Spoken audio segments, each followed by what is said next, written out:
Welcome back to the weekly recap. I'm Matt Wacker. The 55th annual Cuba Fest took place October 14th through the 16th. Leanne Mintink reports. Matt, the Friday night kickoff for the weekend drew an enthusiastic group of Route 66 followers to the Wagon Wheel Motel. Owner Connie Eccles had twinkling lights on the motel's back deck and plenty of Route 66 merchandise for sale in the gift shop. Belmont Winery revealed a new Route 66 label designed by area resident Jane Reed, and Route 66 expert and author Jim Hinckley gave an armchair tour of the old road. I spoke with Jim later. Route 66 is celebrating its 90th anniversary, and in my humble opinion, I think the road today is more popular than any time in its history. There's an absolute tsunami of renaissance that is sweeping the road that's international in nature and scope. We have Route 66 associations now in 12 countries, and we have tour companies that specialize in Route 66 tours operating in about 5 countries that I'm aware of. Underlying this resurgent interest in the road is a quest for an authentic American experience, or at least the perception of an authentic American experience. They're not looking for Cars Land because that's already in Disneyland, and yes, it's fun, and they're not wanting the Great Depression theme park, recreating the Grapes of Wrath. What they're looking for is places like Cuba, where they can have an authentic American experience. Small town, Norman Rockwell life at its finest, and especially with events like Cuba Fest. But it's the restaurants like Shelley's and the passion of Connie and Riva here at the Wagon Wheel Motel. That's what's driving the Renaissance. That's what's fueling this tsunami of interest in the most famous highway in the world.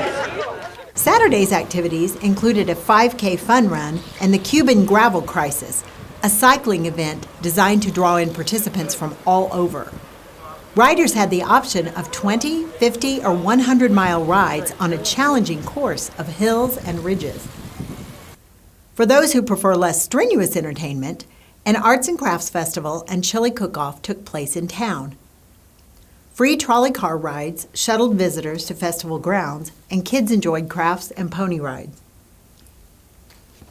This guy made my day with deep fried hot chocolate, just one of the yummy treats available on the Taste of Cuba Midway. It was apparently a rare treat that Bob's Gasoline Alley was open to the public on Saturday. These video shots can't do justice to Bob and Darlene Mullen's massive private collection of Route 66 and mid-century memorabilia. Cuba Fest visitor Jennifer Allison summed up the weekend this way: "I must say you have a very pleasant community and a great event. I enjoy the feeling at Cuba Fest." I did too, Matt, and I'm sure I'm going to be back next year. Back to you.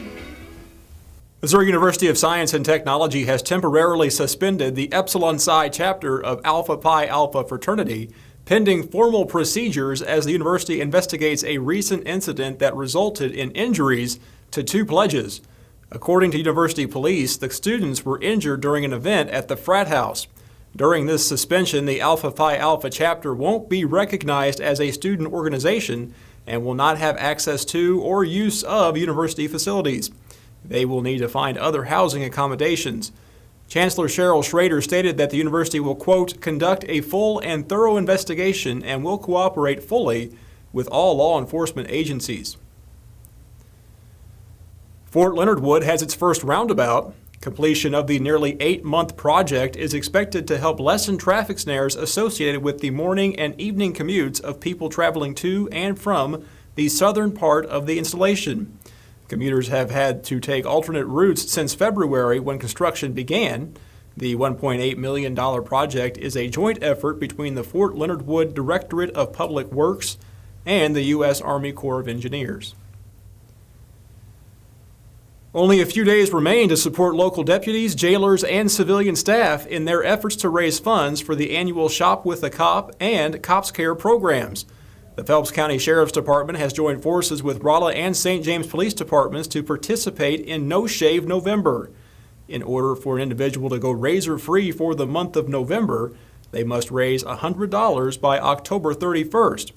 To find out how you can contribute, contact the Phelps County Sheriff's Department. Students, staff, and alumni of Missouri S&T gathered for homecoming weekend October 13th through the 16th to reconnect with friends, explore what's new on campus, and celebrate school pride. A first look at the new Kennedy Experimental Mine building mixed hard hats and cocktails. Visitors were offered Moscow mules in commemorative cups, along with hard hat preview tours of the new building named in honor of the principal donor, Bill Kennedy, of Jack Kennedy Metal Products in Illinois. The structure is not yet complete, but will provide valuable classroom and laboratory space for the growing mining and explosives engineering program. It will also support the teaching and research initiatives of the current experimental mine. And oh, by the way, an explosive football performance by the S&T Miners resulted in a 65-16 victory over the Lincoln Blue Tigers. Missouri S&T's St. Pat's Celebration Committee recently revealed the 2017 St. Pat's sweatshirt design.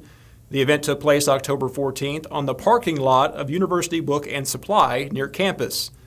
The ceremony unveiled merchandise designs for the 109th annual Best Ever St. Pat's Celebration and marks the official beginning of the 2017 St. Pat's merchandise season.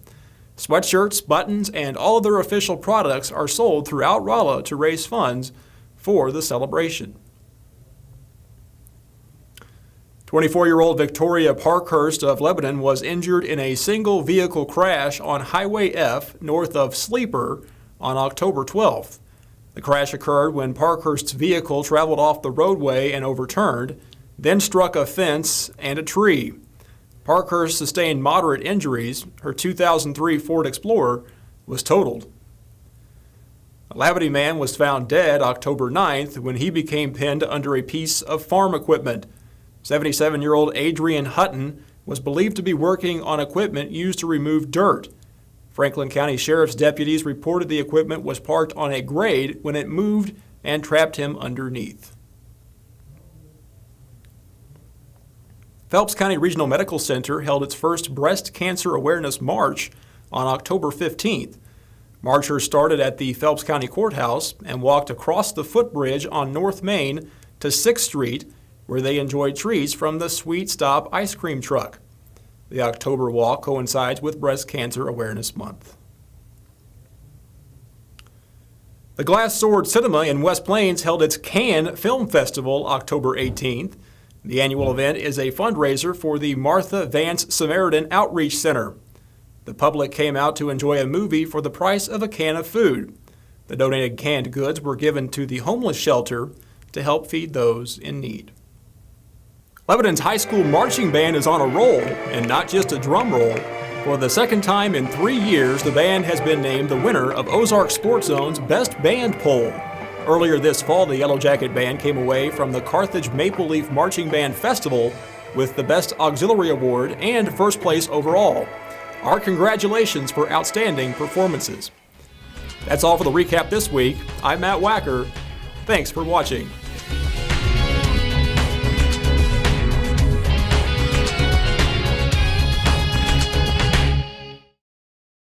The weekly recap is brought to you by these fine sponsors: Price Chopper, cooking from scratch; Bayard Dodge of West Plains; ETC Bridal of Lebanon; Beck Motors of Owensville; Parker Custom Arms of Rolla; the Travers Automotive Group; Ted's Barbershop of Lebanon; and Chin's Super Buffet.